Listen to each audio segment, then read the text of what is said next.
Amazing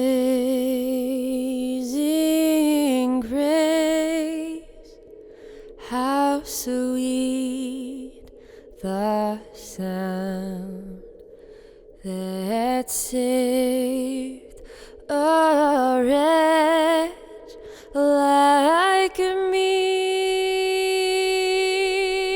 I once was lost, but now I'm found. Was blind, but now I see. When I was a believer, when I was a preacher, much of my message was a denial of human nature, denial of who we are. We're all bad, we're all rotten, we're all sinners, we all deserve to go to hell, we all have to be under judgment, original sin, all of that, that like there's something wrong with us. As an atheist, we don't buy into that paradigm. Instead of original sin, we think about original good.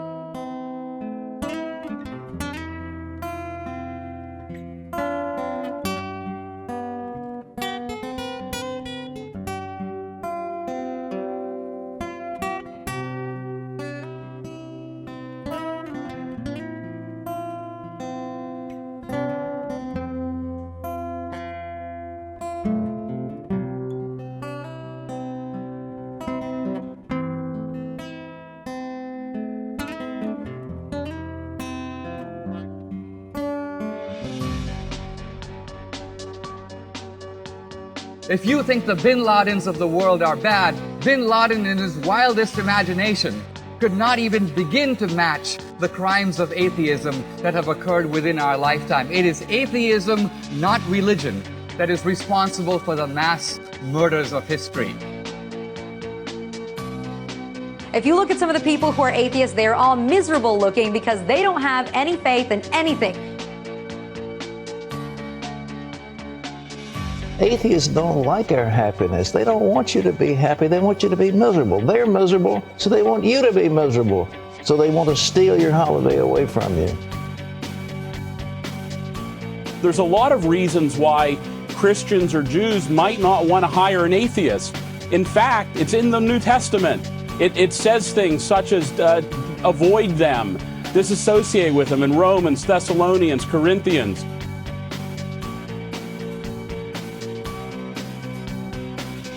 Just about every atheist is a damn liar.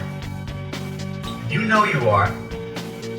And you're evil, you're wicked, you're vile. I do believe that atheists are parasites in the sense they're benefiting from everything that religious culture has built in America, but they're doing nothing to add energy into the system. You're sitting up here talking to a dude and he tells you he's an atheist, you need to pack it up and go home. You know, you're talking to a person who don't believe in God, what's his moral barometer? Where is it at? It's nowhere. She said, "Stupid atheists, I hope God kills them all," followed by, "I love Jesus and the cross, and if you don't, I hope somebody rapes you."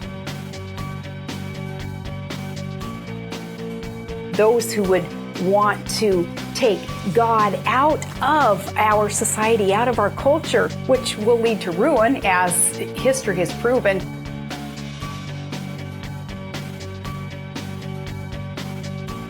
How can you have judgment if you have no faith?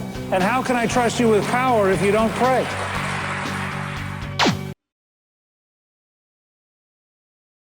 In all cases, the killers are eating the flesh of the people they murder.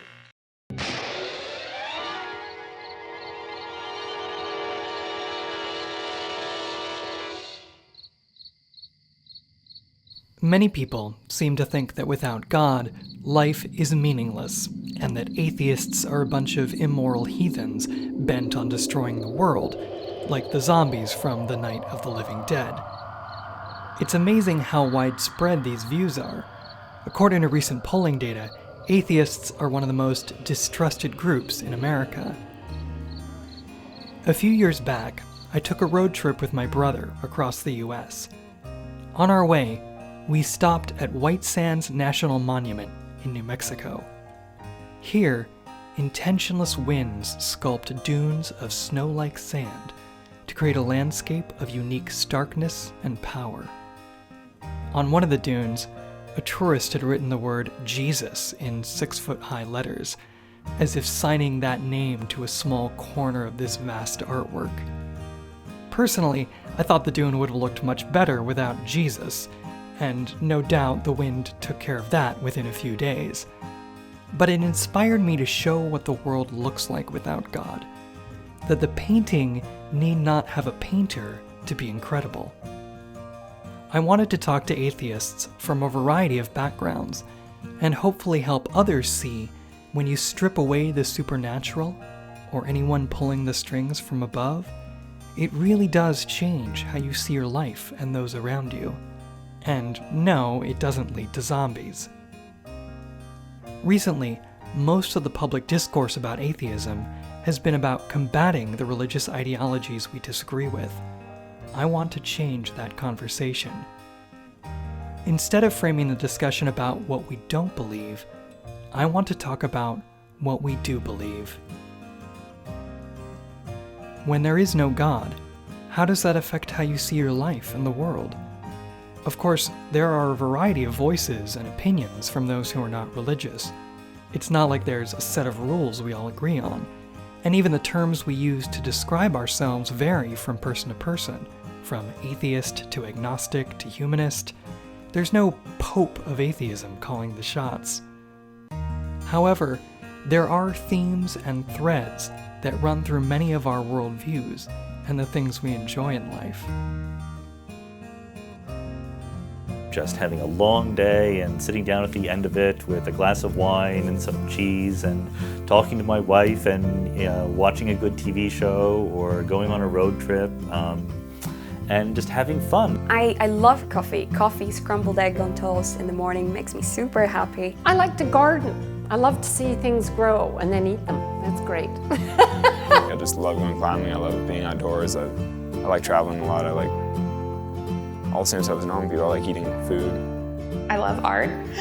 Not a shock. I study it. I went back to school for it. I might do it again. I work in a museum. When I'm not working 5 days a week in a museum, I'm frequently going to other museums. Watching a sunset from an airplane, landing in Addis Ababa, Ethiopia with a sunrise, flying over the Sudan and seeing the light reflect off of the Nile. I don't drink, I don't smoke, I don't, my biggest vice is Coca-Cola. I don't have a very eloquent way of saying it. I just love climbing. I love telling stories, I love actors, I love improvisation, I love fantasy. I love to play music and listen to music. I love to hang out with friends and to go see movies, enjoy art. There's nothing I can say here that hasn't been said a million times. I like to raft on rivers. I like to kayak. To be at the helm of a sailboat that has sailed through the night. Managing 25 years of marriage to one woman is, incredibly fucking difficult and immensely rewarding. And the dog. My dog. And then there's my dogs. Then there's the dogs. Yes, we love our dogs. On my journey, I set out to meet people from a variety of religious backgrounds and experiences. How did they become who they are today? I preached for 19 years really believing it, really feeling like I was a soldier on the front lines of God's army and the world's going to end tomorrow and people just need to know. I'd gotten saved when I was about 5 or so and walked down the aisle at a revival. But when I became a teenager, I wasn't sure that, I was really saved, because how could you be saved at 5 when you didn't understand it and you're just now beginning to understand it? So in my teen years, I kind of rededicated my life to Christ, as many of the other people many of the teenagers that I was in church with did. I was born into the Mormon church. Both of my parents were LDS converts. I think they were raised Catholic and converted together when they got married. So it's all I knew from the time I was born. I was baptized at the age of 8, like most Mormon children are. I never did believe in God. No, I didn't. And I think that's increasingly true of large numbers of people, at least in Britain. You know, more and more non-religious people in Britain, more and more humanists, are humanists because they always were, rather than because they ever turned away from any sort of religion. I was brought up in an entirely non-religious household. There was no mention of deities. Never went to church together as a family. And when I first encountered religion at school, I have to say, I found it very, very surprising.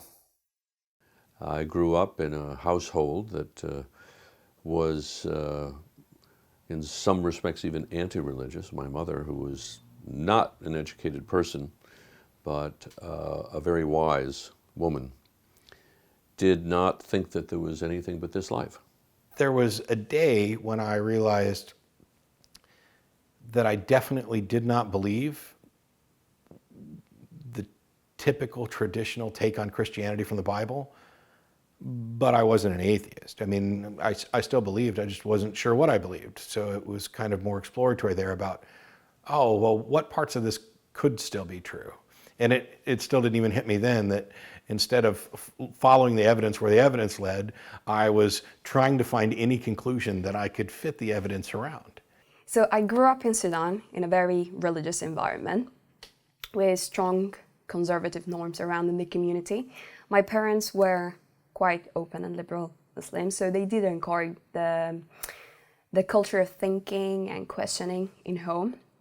But of course, this wasn't the case outside, where you have laws restricting freedom of speech and belief. As a kid, I was taken to church, but it's hard to say that I was raised Catholic because I never cared about church at all. And my sister and I were both in CCD, like in Catholic school or whatever, until, I don't know until what age, but to get your confirmation, you have to like voluntarily agree to it, and my older sister refused. And so she got like talked to by the nuns and told she was going to hell and all that kind of stuff, and she like didn't really care. And so mom just took us out of CCD after that because she's like, well, what's the point if you're not going to like actually go through confirmation and do those things? And then by the time we were like 12 or 13, we just stopped going to church at all because mom was just sick of like the epic arguments every weekend trying to like drag us out of the house. I was raised Southern Baptist in North Carolina. I was also raised with a lot of education. My dad is a professor. My mom taught me lots of Greek and Roman myths growing up. So I think I was perfectly primed to spring out of my religious shell right around the time that I realized I was bisexual in middle school.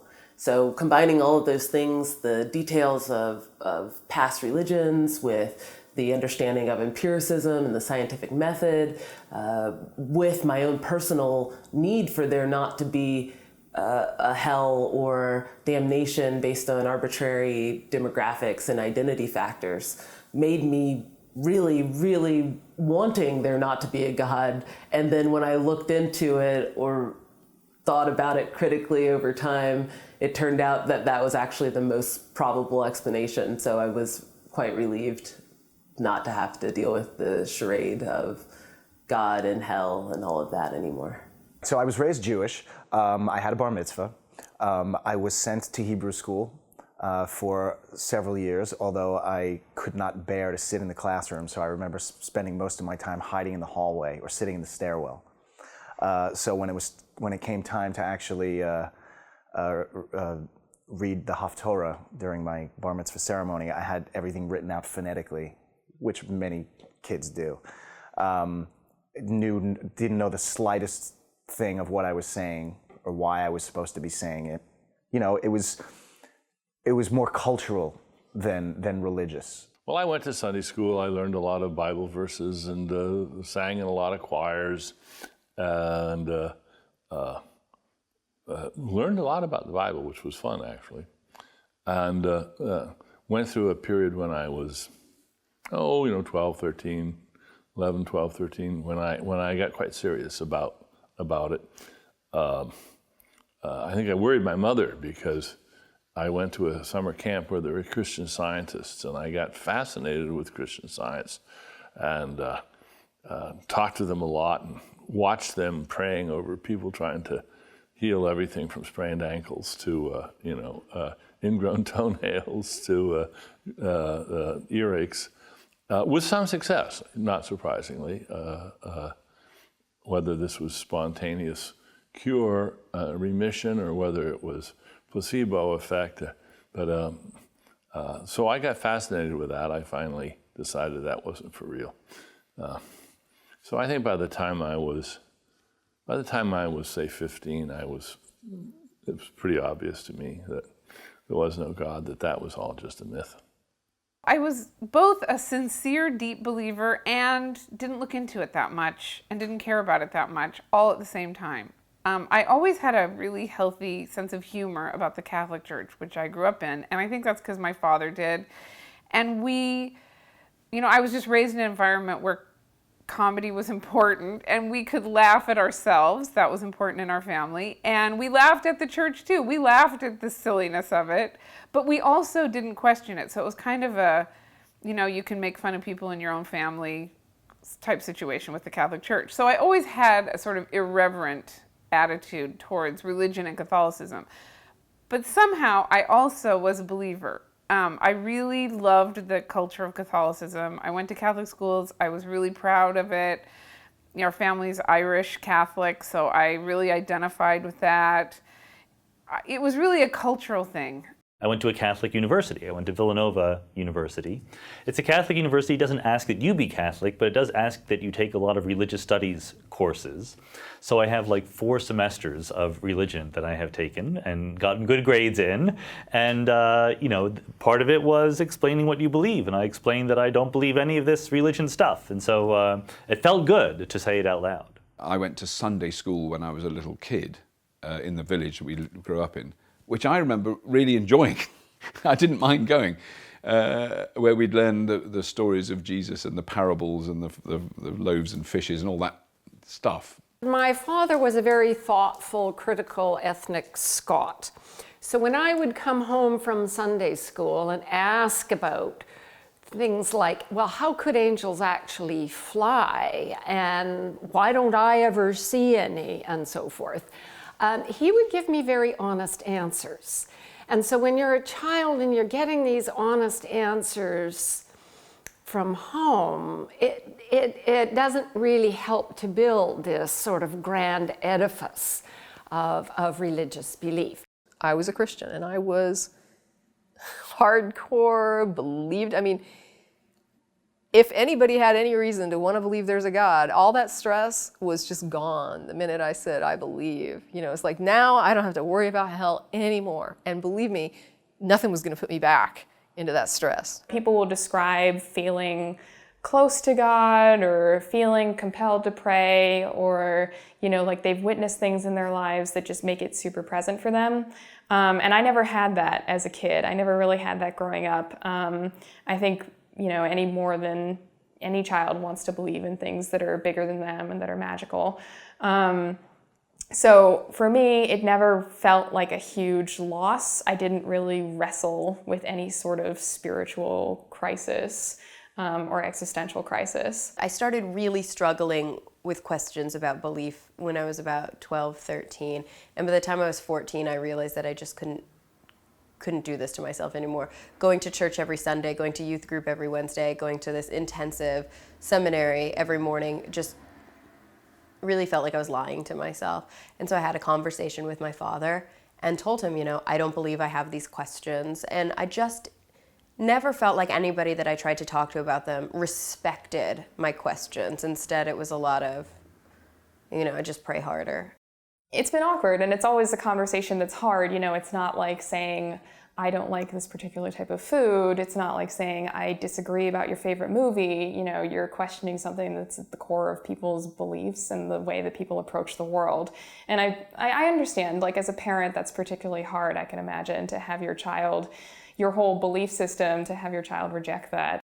I also drew this drawing of God. So basically a man sitting on the sky and watering the earth with some giant palm trees coming out. And I did hand it in to the head of class, and he was really, really upset. He yelled a lot, and he told me that this is something we don't do as Muslims. We don't impersonate God or prophets. And I was also punished for a while. So I was suspended from the music and drawing classes for some time. And I still didn't understand why, because I did it with really good intentions as a child, and you could tell that it's a loving picture. It's you draw what you have inside.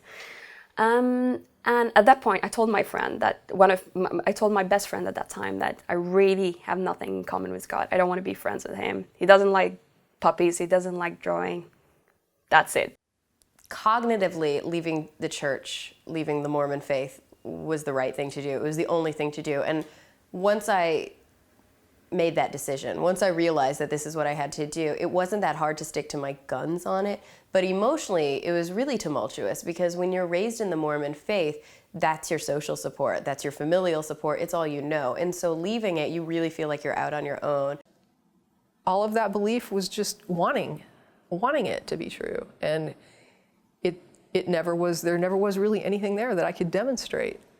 And so at that point, and after, when you really do a critical examination and you're looking and looking and looking, and you're studying, and you're reading, you're learning, when you're interacting with people and they're asking you questions that you're trying to explain, what is God? What am I calling God? Ultimately, I had to figure out, what is this thing I'm calling God? And if it's not there, if I can't demonstrate it, then what the hell am I talking about? And it wasn't there, and I couldn't demonstrate it.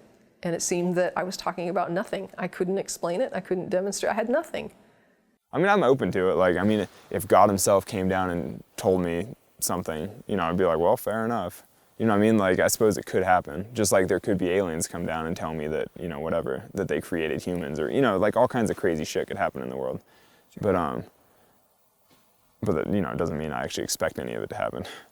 I've described it before as when you see a movie that has a surprise ending and you didn't see it coming. So you watch the whole film and you've got these ideas about what might be going on, and then something happens at the end and you're like, oh my gosh, no, that person wasn't the killer, because weren't they at the party when no, wait, maybe they weren't. Oh, I have to go back and watch that. I have to go back and look at that. And when you start thinking that there isn't a God, you start thinking to yourself, what was all that? Wait, what about the time when, you know, this, or the time when that? And you start looking at it and you're like, oh, you know what? There really wasn't a God there. And I think my story would be a very typical one to many ex-Muslims. You go through all this questioning phase, and then a bit of being an atheist in the closet, and then publicly announcing that, and that's when the actual trouble comes in. Although while you're on the closet, it's also difficult, because you have to live this double life. But once you're out there and you're public atheist, and by law it's a crime in many places. I think more than 30 countries, punishable by death, imprisonment, flogging. I think it's very important for people to realize that there are people in all walks of life. It isn't just the scientist who says, well, you see, my science tells me. It isn't just the scientist. My mother was a domestic, a cleaning lady. She never was educated. She just felt that this was the only life there was. She looked more widely at things like, she appreciated magic for the magician and the magic, but she knew it was magic. I kept saying, so many smart people believe in this. There's got to be some information I don't know about. And after about a year, I had read everybody that could have anything to say on the subject, all of the fathers of the church, all the smartest people, and it wasn't even a debate. It was not even close. So, but being an atheist, not believing in God, was such a sea change of worldview that it changed my life fundamentally and forever.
I didn't grow up religious.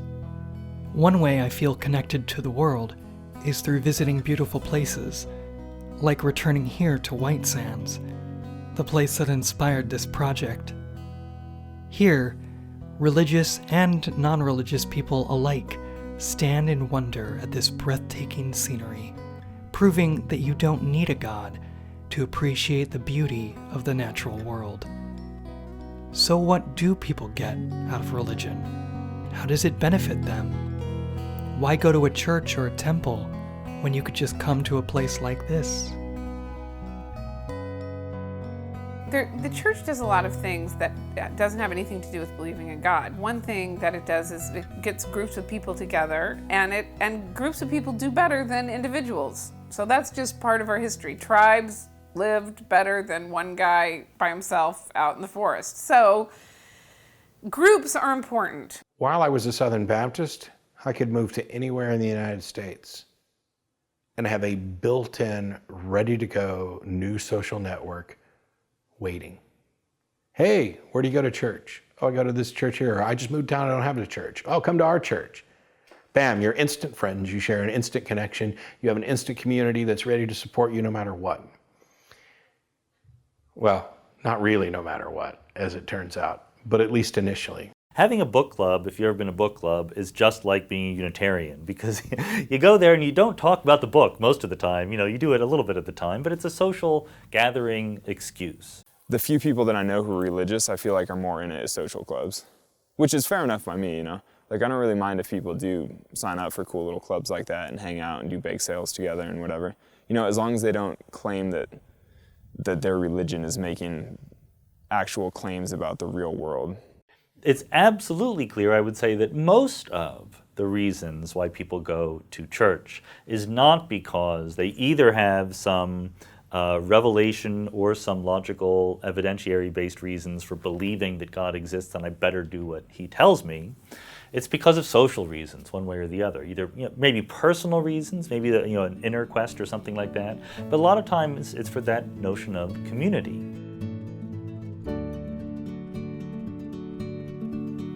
One of my favorite films is the 1946 classic It's a Wonderful Life. In it, Jimmy Stewart plays George Bailey, a desperate man at the end of his rope, on the brink of suicide, who is shown through the guidance of Clarence, an angel, how he's affected the lives of those around him. Why'd you want to save me? That's what I was sent down for. I'm your guardian angel. I wouldn't be a bit surprised.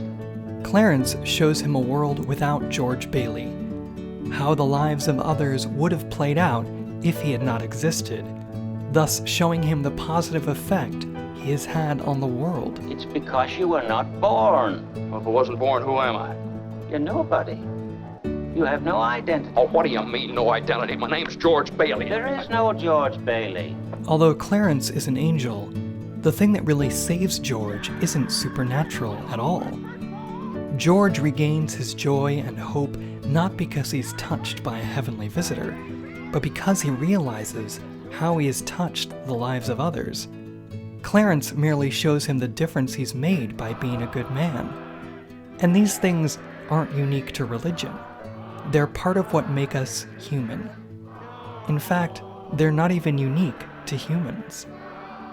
Having a sense of morality or caring for others is not an exclusive behavior for humans only. We share this with lots of other genera, particularly upper primates, and other orders as well, so certain mammals and certain birds. So claiming that the source of morality and community is religion is simply not true. What is true is that religions do encourage this, but so do lots of other thoughts and schools as well. And this whole charity, giving others, working with communities is now a professional sector where you have actual guidelines, you have proper training to produce people who can actually work on this. So It's something that's out there across many other sectors, not only the religious ones. Myself, and I'm sure, pretty sure, lots of others, do not really need someone, a God, to poke them to, love their families, to make friends, to clean your neighborhood, to give up your seat for someone who's less able to stand in public transport. These are things we do and have developed as an intelligent species through history and civilizations. It's just, I think it's simply something we share as humans, regardless of our belief systems and differences. It looks like humans have been on the face of the planet for about 200,000 years. For most of that time, we have not had anything like organized religion. So for most of the history of human beings on the planet, they've had these perfectly meaningful lives, hunting and convening to cook the food and having their babies and loving each other and seeing beautiful things in nature and watching the development of birds and so it obviously is not a deep need that all humans are sort of innately born with to have a religious belief. When I've heard religious people go further than just the blank claim, you've got no meaning in your life because you've got no God, and when I've heard them try to describe the sort of meaning that they get from their idea of God or from their religion or whatever, there doesn't seem to me to be anything there that I don't have. The connection with an idea that goes beyond oneself. Well, I think I have that. I think I have that in the sense of connections I have with people around me who are special in their own right, but also in relation to my connectedness with them. So I think I have that sense of going beyond the self in that respect. I like to think I have some notion of connectedness with the whole of the rest of humanity in the world as well. One of the things that,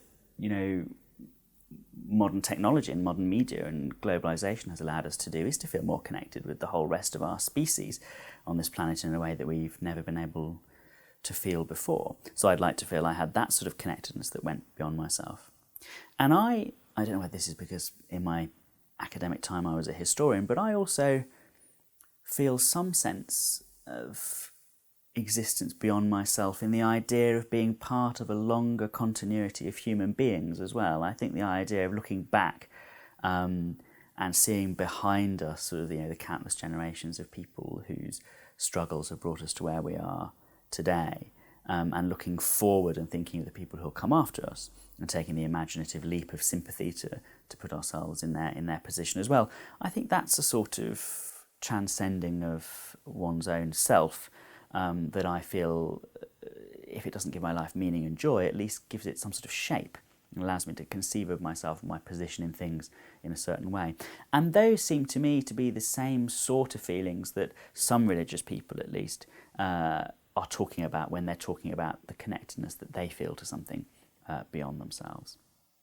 And I know I said that I wasn't going to make the claim that that would be better than people who believed in God, but I think probably one small part of me does believe that that's actually a better way of conceiving of being beyond yourself than simply conceiving of a God. The first reason is obviously that there's a much better basis for feeling connected to other people than feeling connected to God. There's a lot more evidence that other people exist, for a start. You'll be more secure if you try and tie your sense of personal transcendence to other people, either in the past or in the future, or the people who are all around us now, simply on the basis that they do obviously exist. We should reclaim some of the things that are actually, in a secular sense, spiritual, and which are also community things. Going to a football match, having dinner with friends, going for a walk with a friend, chatting on the telephone, these are community activities. And if we see them as such, if we're mindful about them as such, then we recognize that they are expressions of our essential sociality. Human beings are essentially social creatures, and we certainly need our groups, our families, our tribes, our nations. We need to belong, and we need to feel that that connection is a productive one, that we're doing something for others, and that we can rely on them when we have need for consolation or friendship or help.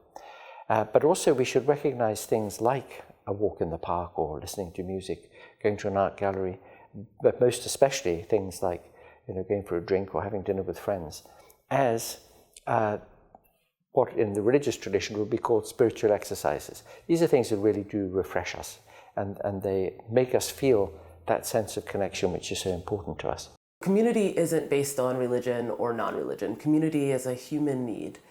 And so we want to set up communities that are full of people who want to make the world a better place, who find comfort in speaking and interacting with each other, but don't believe in God anymore. A lot of people used to believe in God and used to go to church and used to get a lot of comfort out of those interactions, even without taking the religious part into consideration. So we want to recreate community without needing that supernatural element. And we think that that's a human thing and not a religious thing. I used, of course, to teach introductory philosophy to undergraduates, both at UC San Diego, but also in Manitoba. And often, of course, the issue of religion very naturally would come up. And in the kind of social times, and I'd go for coffee with the students and things afterwards, they'd say, well, but, what do you do about Christmas? And it was a very reasonable question. And so I sort of began to explain to them, well, we really think of it as originally a kind of pagan holiday, which is sort of the celebration of winter solstice, where, the days are as short as they're going to get, and the photo period is going to lengthen, and there's all kinds of rituals associated with it being winter solstice. And we just partake of any rituals that happen to please us and that we feel comfortable with. Do the kids hang up stockings? Of course. And so do the dogs. And do we leave out cookies for Santa Claus? Well, but of course. And so it doesn't have to be taken to be too heavy and serious, and it can still be fun and playful and joyful, while at the same time, you're not buying into it wholeheartedly. I mean, in the way that, when you play Monopoly, you take it all very seriously, and you really want all those houses, and then you really want to get those hotels, and you really want to be the monopolist that wins it all and all that sort of stuff. But it's only play money. Well, in something like that, I think that you can partake of various religious rituals without believing in the metaphysics or the mysticism or the stuff that goes on behind it all. In 2011, I walked the Camino de Santiago in northern Spain, which, for anyone who doesn't know, is a medieval pilgrimage alongside the route to Rome, alongside the route to Jerusalem, one of the most important pilgrimages in the history of Christianity. You walk this route, starts in France, goes through northern Spain, and the goal is the city of Santiago de Compostela, which houses the cathedral where the relics of St. James the Greater are buried. And it's this route that's evolved over hundreds and hundreds of years. It's developed its own traditions and culture.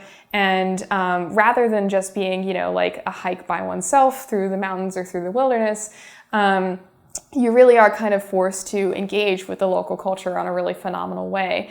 Even if you don't see anybody on the trail during the day, you're interacting with everyone in the towns, you're staying in the local hostels and refugios, you're dining on local cuisine, you're picking up parts of the language, and so it is kind of this immersive, total experience.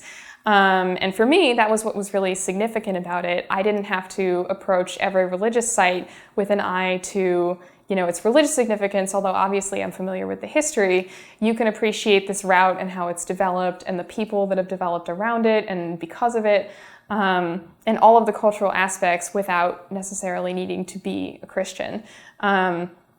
Other people who went with me in the class came to it from varying religious perspectives. I obviously approached it as an agnostic/atheist, but I don't think that cheapened my experience at all. You know, you can walk the route and you can go day to day and think about the history and the culture and really experience how small you are in the world. Everything now is very globalized, very connected, and particularly for me, because we lived in many countries, you know, I have friends all over the place. The world feels very small. You know, I can call anybody and be instantly connected. So to take a step back and be able to walk and realize that this route, this journey that's taking so much effort and several weeks, when you could hop in a car and be there in a couple of hours, really puts things in perspective and gives you a sense of your place in the world. And I don't think that's something that you necessarily have to be of a religious background to appreciate. That's something that's very universally human. Despite not believing in God or any supernatural elements of religious belief, we can still appreciate the historical and cultural significance rituals have had in the world and continue to have on others. We can appreciate these cultural aspects without letting them get in the way of seeing the world for how it really is, which is important.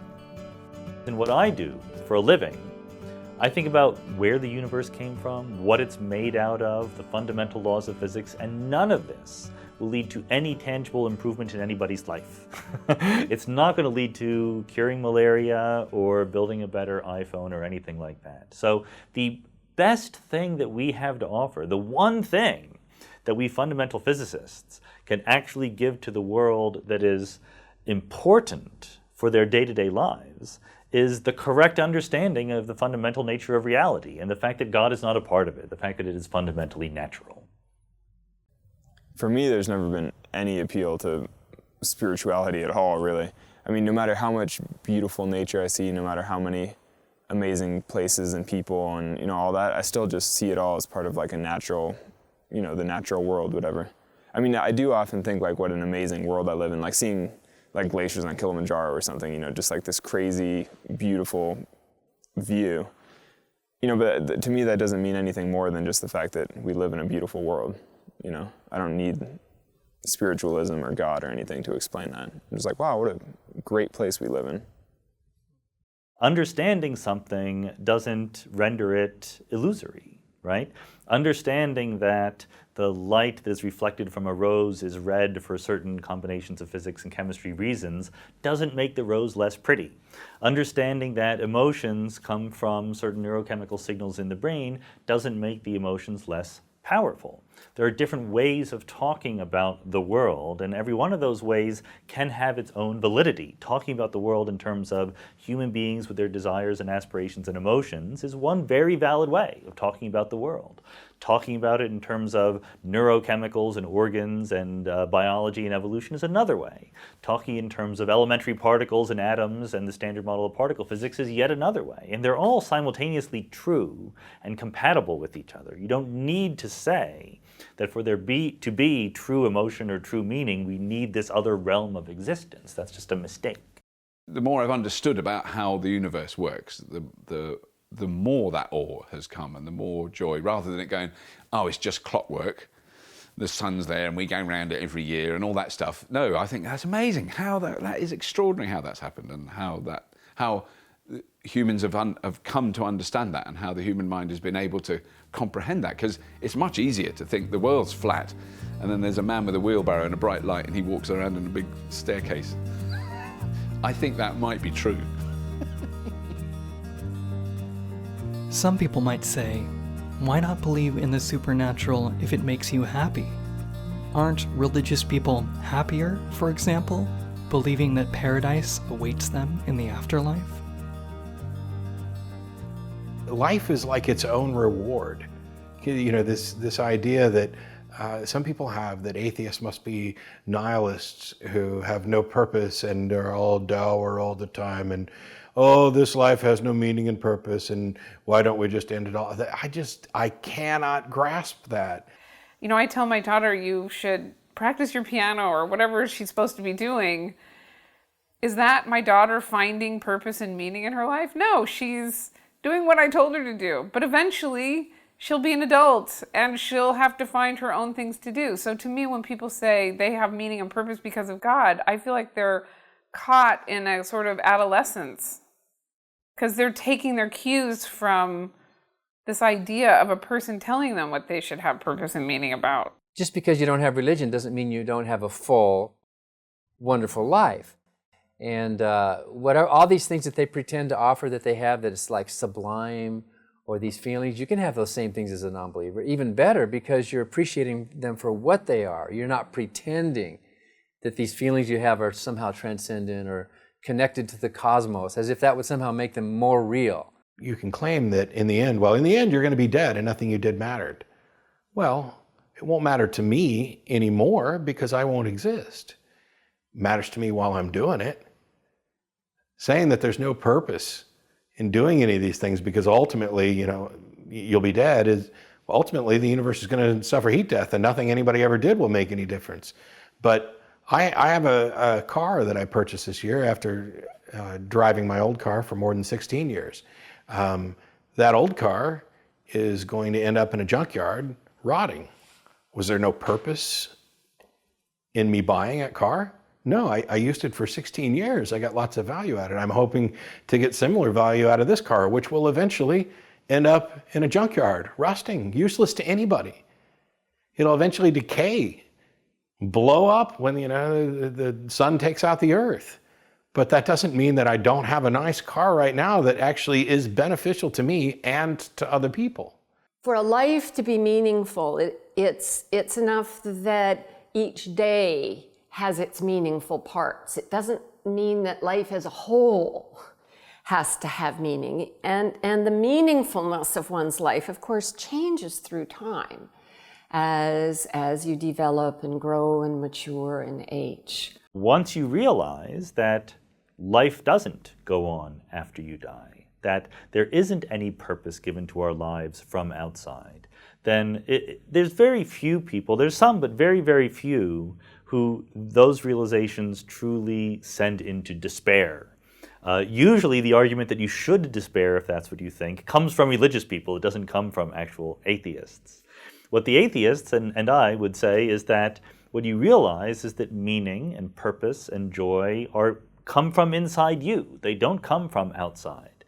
And that is a challenge. It's a challenge. You have to be courageous. You have to accept the world as it is, but it's also a great liberation once you realize that you don't need to obey the rules that someone is giving you from outside. You don't need to live up to anybody else's standards, that you make the standards, that you create the goals, that you decide what is meaningful or not. Once you get that, it's enormously freeing, I think. I think, especially being raised Catholic, I'm sure it's true for other religions, but for some reason, I was inculcated with this idea that you were always earning brownie points with some person in the sky. And I still struggle with that. And my husband points it out all the time. Like, I do things really well that don't matter. Like, I iron t-shirts and I have this good girl. I have this idea that somebody's looking at me when no one else can see me, when I'm on my own. And it matters that I'm good and do the best I can. And I'm still getting that out of me. I'm still learning to only be good when people are watching me. No, but that plays into it because I think I had this idea that this makes me, like to even say this makes me sound like an insane person to myself, like that I was going to go meet God and he was going to say, you tried so hard. You worked so hard. But I did have that idea. And then, so I let go of that idea. So then no one's seeing how hard you worked. No one's seeing how hard you tried. It doesn't matter. It just matters if it affects something. Like results are more important than effort. Like I'm like that. I guess that's one of the interesting things. A for effort really doesn't mean anything. It's really what you get done. What did you really accomplish? What did you really affect? And that has changed my life. Like I've spent less time just trying to be good for no reason and more time trying to do things that make a difference. And that is still playing out and gets into very subtle and complicated things, like even giving to charity or like everything. Like, what are you doing that really makes an impact? And I think before it was how good of a person you were inside that only you and God knew about. That was more important. And now I think that's just bullshit. Most religions, I would say all religions, tell you to be a good person and that will make you happy. But that's not the case. And they don't tell you how to be happy, they just tell you how to act. They give you a set of rules and say, follow these rules, this is how you're supposed to behave. But that doesn't make a person live a happy life. I certainly feel more liberated. There's no more these sort of rules, constraints, restrictions on thinking, on questioning, on disagreeing, on criticizing any thought I feel like criticizing or disagreeing with. And I can openly speak about any idea that comes to mind. So that's amazing. There's also this idea of there is no more one right, holy belief system, idea, or race. And this sort of takes you well away from the very centralized and narrow view religions view life through.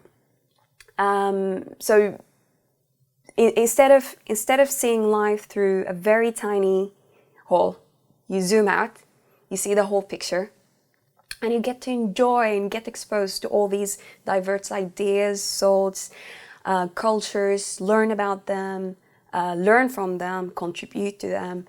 And at the end, you get to choose and then focus back on what suits you. I am super nerdy and I have a lot of really nerdy tattoos. You know, I've got like a dinosaur fossil on my arm, and my most recent tattoo is down my ribs here, and it's a quote from Carl Sagan, and it says, "We are a way for the cosmos to know itself." And that really resonates with me because my personal interpretation of what Carl was trying to say is that because there is no greater consciousness, because there is no God, no cosmic consciousness, no, pseudoscientific energy source that's running around that can think for itself, since we are made of the same stuff, the same molecules that were created, in the explosions of the stars, and we ourselves have evolved this incredible ability to contemplate our place in the universe. Since we can contemplate ourselves and we are made of the stuff of the cosmos, by transitive properties, we are a way for the cosmos to know itself, because without us, it can't know itself. And of course, that puts us in this very special position, and I'm not saying we're the only ones. There may be other forms of intelligent life that we haven't come across, that we don't even know about. There may be whole civilizations that have risen and fallen, but those of us with that very special gift, I think, should respect it. For billions of years, atoms have formed molecules, molecules have formed into cells, cells have evolved into the complexity of life we see today, including humans, each one of us a small piece of the universe, made up of the same building blocks as everything else, but with this amazing ability to actually look back and explore how it came to be. We are not fallen and in need of salvation, nor are we chosen by the divine for some special purpose. Instead, we have evolved an ability to reflect on our own existence as part of the universe, rather than created for it. Of course, meaning in your life doesn't have to come from some metaphysical reflection of the universe. It can come from how you live your life every day, and the simple day-to-day activities you do. Well, what gives my life joy and meaning, I think, is what always has for humans always, and probably for many species of hominin always. And it's not very complicated. And I think we know that about happiness and meaning, and that we know that it has to do with having close attachments, having family and those that we love. We know that it has to do with having work that you can take pride in. And it really doesn't matter very much what that work is. I mean, it can be, from some perspectives, quite menial, but it can still be something in which you take a great deal of pride. We know that that's really important. People love things that they find beautiful. And it can be a very expensive thing and an exquisite thing that somebody is, you know, a high-end connoisseur of something and appreciates, like some very expensive, valuable, rare, well-crafted piece of something. Or it can just be as simple as, I used to have that when I was a child. And I can't believe I've seen this now in the thrift store. I haven't thought of this thing in, you know, 30 years. And you can't believe that you're looking at this thing that you used to love. Yeah, for sure I've had moments of, you know, sublime bliss, whatever you want to call it. Like, generally in places with epic vistas, you know, or on top of some mountain, or sometimes after a hard day of climbing or something, you get to the top and it's sunset and everything looks magical. And, you know, for sure I've had some magic moments, like, in nature, or just out hiking, whatever. I mean, I've probably had more moments like that than most, really, because I live in places like this all the time, you know, and I'm like outdoors doing this kind of stuff all the time. When you listen to a Beethoven symphony, for example, I mean, that seems like a cliched choice, but Beethoven really moved things on in music, and the sound world that he created, same is true also of Wagner, or any great innovator of music. You're astonished at how the human brain could conceive something like that and hold so many details and elements. Then I think about the great creative works in science, Einstein, Niels Bohr and others, who have really gone so far into cracking the secret of the structural properties of our material universe. Or when I think about the great poets, or when I think about some of the extraordinary works of art that the human hand and eye has produced, I'm overwhelmed by all the best things that human beings are capable of. I think sometimes in thinking about life, we forget how really important it is to have those playful times, not just as children, but as we grow up. And of course, so part of the reason that I enjoy the dogs is that they're so much fun to play with. And I think Paul and I have always had that aspect to our relationship as well, you know, that we play jokes on one another, or we laugh at one another, or we find ways of making fun of one another. And it's just, it adds that lightness to life. I was there in Geneva when they announced the Higgs boson was discovered. And there's this little plot with just some dots on it. And if you didn't know what it was doing, you wouldn't really know what it meant. And there's a little bump. And they even draw a line, because you wouldn't be able to notice the bump if they didn't draw the line where it was. And I understand that this was an idea that people had in the 1960s, that given what we know about the weak interactions of particle physics, there must be this particle, and we will spend decades and billions of dollars, and thousands of people will devote their energies to finding it, and there's this little bump, you know, $9 billion later. And just both the fact that it's there is awesome, but also the fact that human beings, by thinking about it, by thinking about how we could sort of fit the constraints that the data gave us, were able in the 1960s to project ahead over 40 years and say there must be this little bump in the data someday that we will find.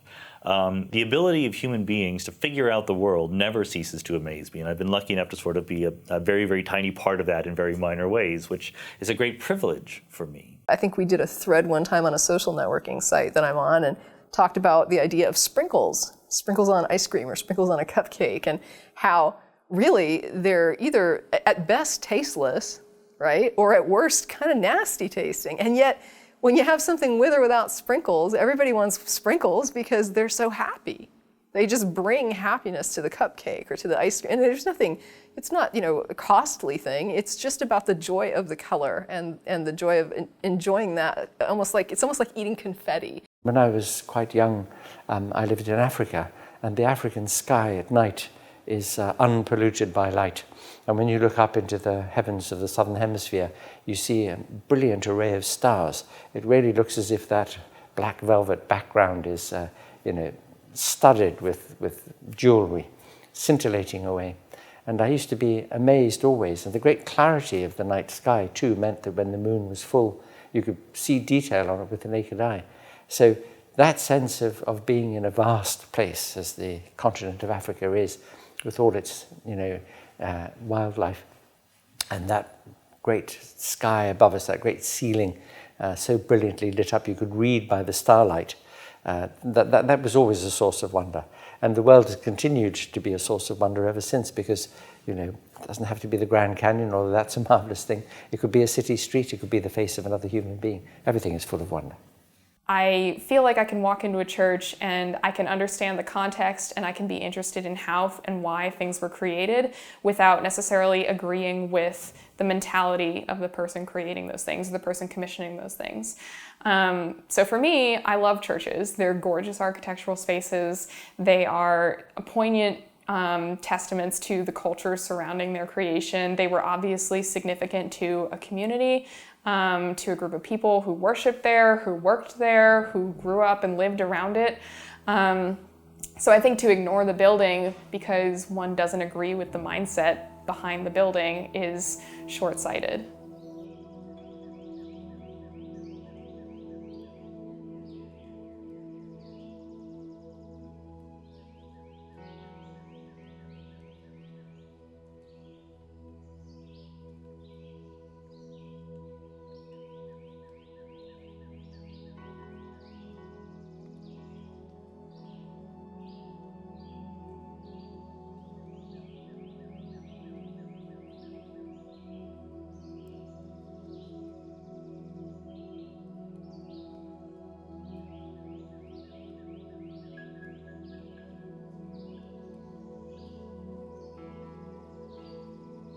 In Edinburgh, Scotland, on a small hill above St. Margaret's Loch, stands the ruins of St. Anthony's Chapel. Built in the Middle Ages, all that remains is one wall of the structure. I thought of all the people who must have come here to pray or find solace in an often cruel and mysterious world. While we have improved greatly since those times, many of the same problems still plague our minds and our hearts even now. At these ruins, or places like them, I see not only the vestigial remains of a piece of our history, but a reminder of the often desperate human condition and the places we create to try to impose some kind of order on a seemingly chaotic and uncaring universe.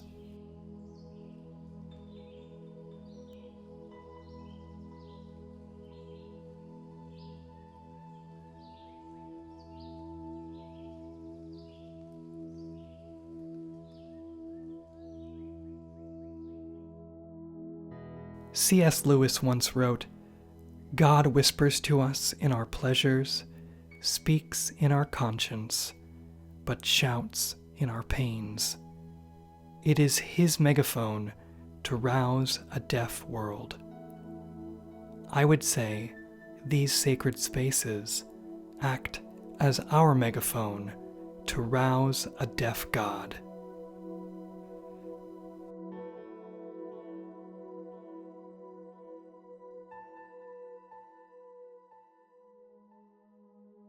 I have been just incredibly lucky all my life. Things have gone very well, and I've had a very gratifying life, a series of things that have worked out well.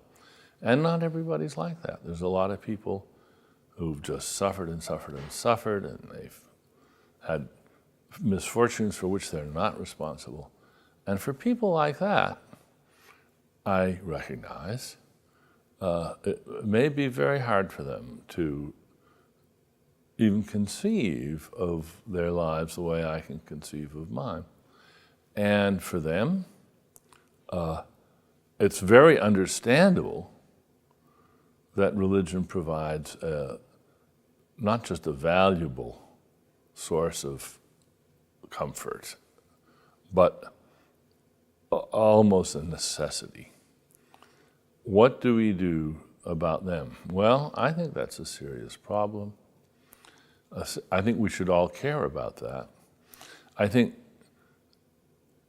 we should try to help religions evolve into institutions that respond to that. So that when people who don't have people who love them, who don't have a community, but need one, that they can find shelter and support and love in things, we might even call them churches. That's great. And I would like to see, I think we can have that without the false ideology, without the superstition. I think we can. There are examples of secular institutions that provide community, that provide friendship, that sort of take in all comers. I think taking in all comers is really important. And of course, a lot of churches won't do that.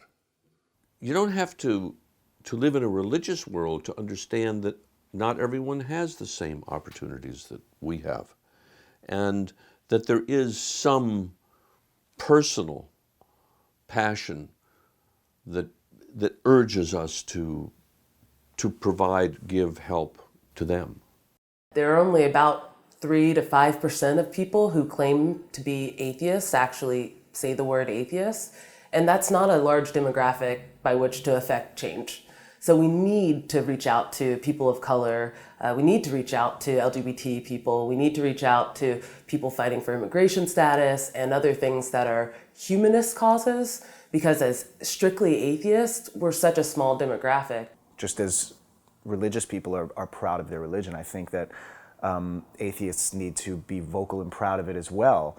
And so that other people of similar beliefs know that there is a community of people, of like-minded people out there, you know, and also to do those philanthropic-based activities in the name of secularism. Largely, the work that atheists do is individual. So we can talk about Brad Pitt and Angelina Jolie and Warren Buffett and Bill Gates and how all of these people do work, substantial humanitarian work, but they don't do it under the banner of atheism. And maybe that's a discussion, maybe they should, because religious groups do their work under the banner of their particular religion, but I'm not sure if they must. If I die and then I'm suddenly standing on some clouds in front of a golden gate in St. Peter's going, you weren't very good Christian, were you? No, mate.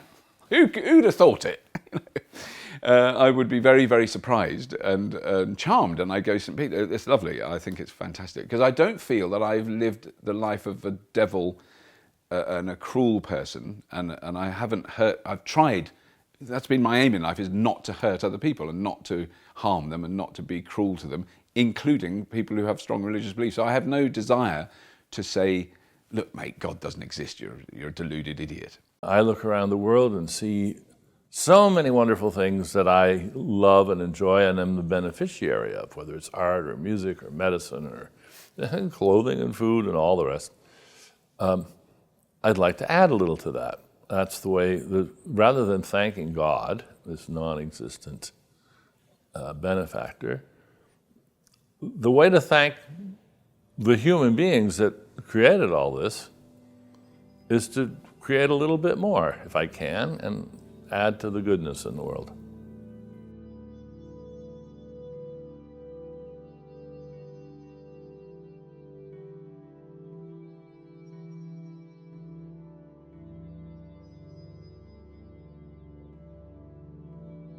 In the Pantheon in Rome, once a temple to the Roman gods, now a Catholic church, one thing that stuck out to me was the image of Christ on the cross. One of the comforts that many religious traditions provide is a transcendence of death, that despite the pain and suffering of this life, a better life is yet to come, and that our wrongdoings are forgiven through his sacrifice. However, I don't believe in a God or an afterlife. I believe this is the only life we have, and so I see the crucifix in a very different way. People who die are gone forever. On the surface, that might seem cold or uncaring, but I think quite the opposite. Viewing life as finite enhances our responsibility to help others and reduce suffering. For me, there is no silver lining in the crucifixion of Christ. Seeing someone being tortured is not a symbol of redemption, but a horrific display of the cruelty we are capable of inflicting on one another. If Jesus didn't ascend into the clouds for an eternity in paradise, he died a painful and agonizing death. I see the crucifix, a powerful reminder of how fragile our lives are, and yet how infinitely precious.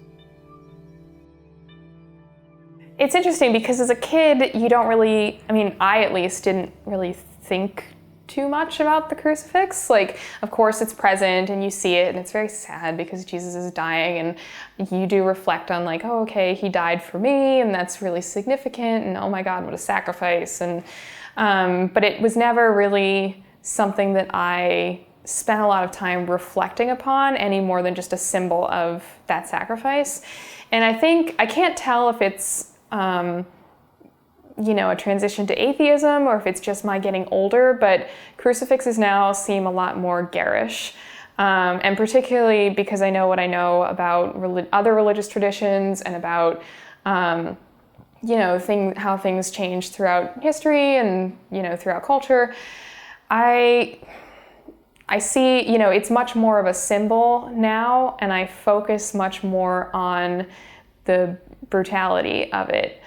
Which is not to say that everybody who displays a crucifix intends for that kind of visceral reaction, but I do think it's sort of inescapable. You have this story of this like horrible thing being done to this man, and then to have the symbol be ever present. I understand why it is where it is. I understand the significance, but it's something that catches my attention much more now. So if we've learned anything from neuroscience, it's that my memories, for example, are stored in bits of material, bits of brain, of neurons that are connected in certain sorts of ways. And we know that if those connections are destroyed, my memory vanishes.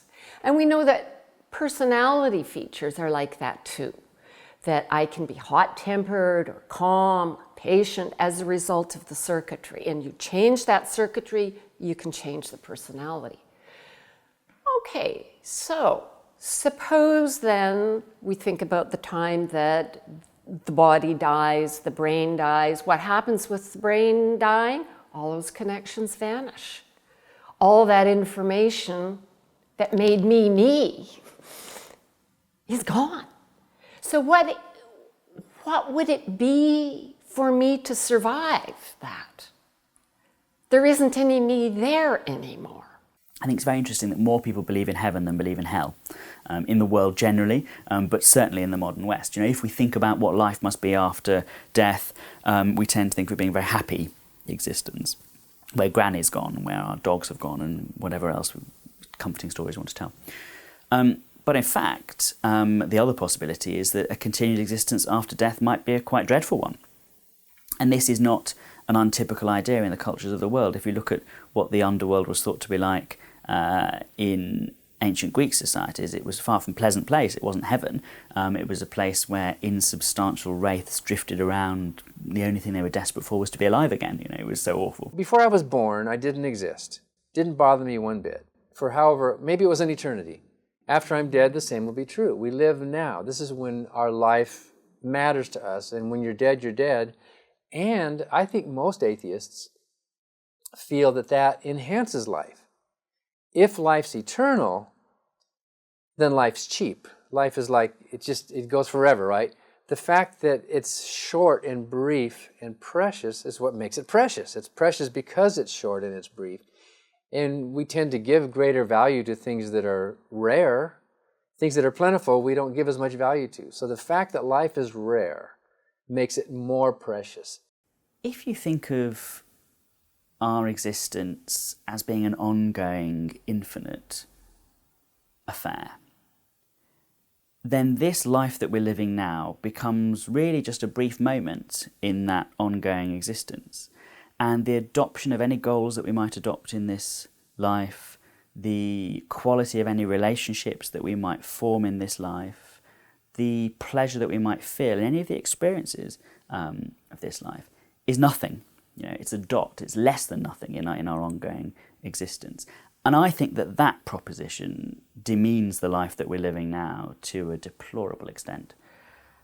I also think it doesn't make sense of what we feel.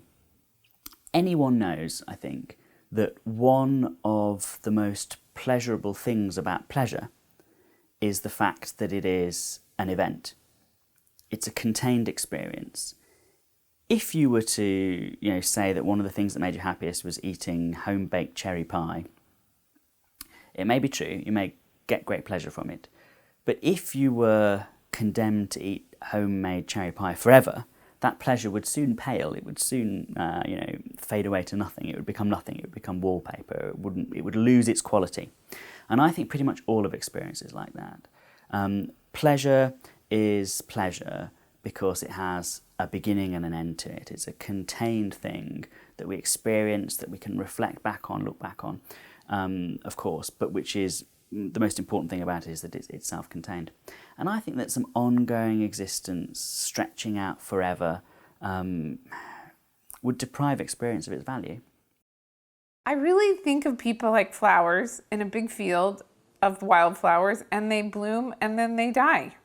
And so just that view of people makes it really poignant for me. It's actually much more profound death to me than it was before. If you really think somebody's going to die and then go off somewhere else, that's a very different point of view than if you think the universe produced this person who lived for this many years and had this many experiences, and now they're going away and the universe is continuing on. I mean, that's just a very different view of it. And to me, it makes it very poignant and very meaningful and really emotional. Now, I'm very fond of repeating, and I repeated at every possible opportunity, what Solon, the Athenian lawgiver, said to King Croesus. He said to him, you've got to remember that a human life is less than 1,000 months long. If you do the maths, supposing you live until you're 80, what's 12 times 80? It's less than 1,000 months. And a third of them, 300 months, you're asleep. Another third of them, you're waiting in line somewhere, in Duane Reade or somewhere.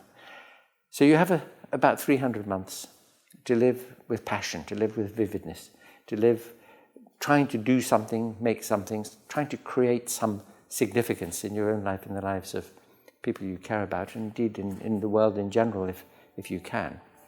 And that's quite a, that's quite a challenge in a way, but it's a good challenge. And so it means that one must not waste time. As the cobblers used to say, work while you have light. So while you're here, while you have your 300 months, you must put all your energy into it. In the shadow of the Acropolis, in Athens, the great philosopher Epicurus was in great pain. He wrote to his friend Idomeneus, I write this to you while experiencing a blessedly happy day, and at the same time the last day of my life. My continual sufferings are so great that nothing could increase them.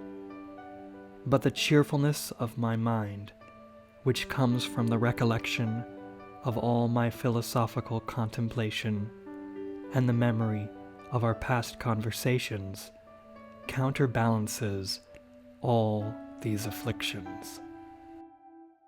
He had cancer. They don't know what, this is ancient Greece, but he was in a lot of pain. He had physical pain at the end of his life. And he would just sort of meditate on the happiest times of his life as a way to mitigate the physical pain.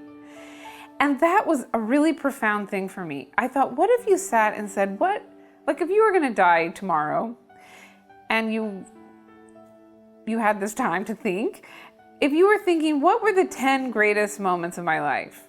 Like really specifically, not big things, like not like I graduated from college, but like that afternoon when I was, whatever, flirting with that guy, and then at the end of the afternoon I realized he liked me too, and then that night his foot brushed against mine, and then, you know, whatever. Or it could be anything, or when I finally finished that project, or that party, or that sense of friends that I hung out with in college, and this one night when we all made pasta, but very specific, and really dwell on those great moments, because really that's all you have.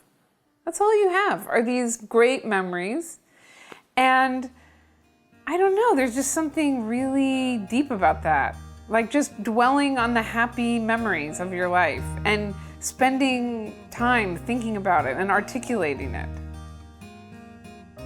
So every time I get on a plane and there's lots of turbulence and you have that moment where you're like, is this where I'm gonna go? I always take the moment to, not to pray, but to think back on all of the great sunsets and sunrises and beautiful beaches and great lovers and friends and all of the memories of all the things that made that moment scary, all the things you have to live for. And I strive to always find happiness and peace in that time, to know that I lived the best life that I could and was kind and generous to as many people as possible, so that if it is the moment and when it is the moment, I'm okay with that, as okay as we can ever hope to be.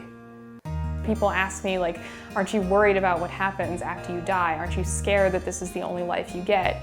And I feel like that makes this life all the more precious, that I have a finite number of years and I have a limited chance to make an impact and to do things that are interesting with the life that I've been given, the life that I have. I don't know, which is not to say that people who believe in an afterlife necessarily take things for granted, but I automatically don't have that option.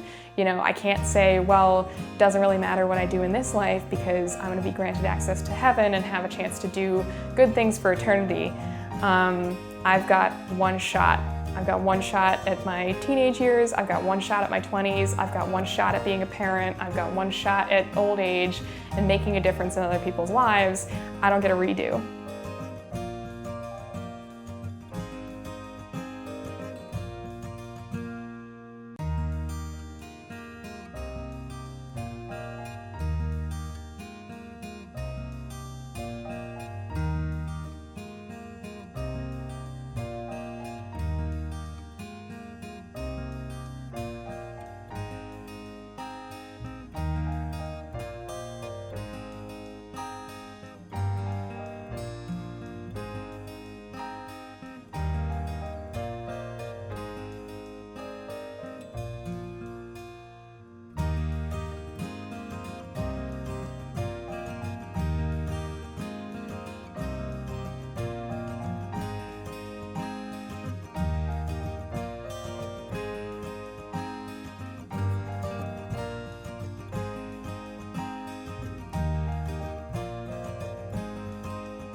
I can understand why John Newton felt so amazed. Like White Sands, or any of the locations I visited on my journey, there are incredible places in this world, and incredible people, who have reflected on life not as a gift from the divine, but as a chance to forge their own path through life and create purpose for themselves. One doesn't need to look too hard for meaning in life. It's all around us. It is amazing without the grace.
What gives my life joy and meaning? I like to be endlessly interviewed by people who ask me those questions. What, did that just blow up? Yeah. Oh, wow. So every year, is the dog got something he shouldn't? That was God telling me something. How dare you blaspheme? I've lost track of the question. What was the question? That went on quite a long time, sorry. Oh, dog. So he's flapping his tail against the plant. Because I read that question this morning and I was going, what? Because there is something that does. You can edit. You're going to be editing out. It's okay. Oh, God. See, that's another thing. All nouns have gone from my head. Nouns are gone. Nouns are gone. Can't even remember what the first question was now. If you make it through 100 with no fatalities, there's probably no God. It'll be like the really bad one, like the blooper reel. Like, oh, yeah. Only blooper. People would watch it and be like, right, she's awful. Yeah, like, she doesn't know what she's talking about at all. I mean, it'll be gone for good in another 20 minutes. And so will your patience. A lot of drama going on right now. Like, as you were coming in, I was hearing some of the most outrageous stuff I've ever heard. Okay, I bet that's about it. Okay. You know, an ever-present kind of thing. Shh. Do you want me to close the door because the cicadas are so loud? But do you hear them? Yeah, I do. Ambulance. Yay.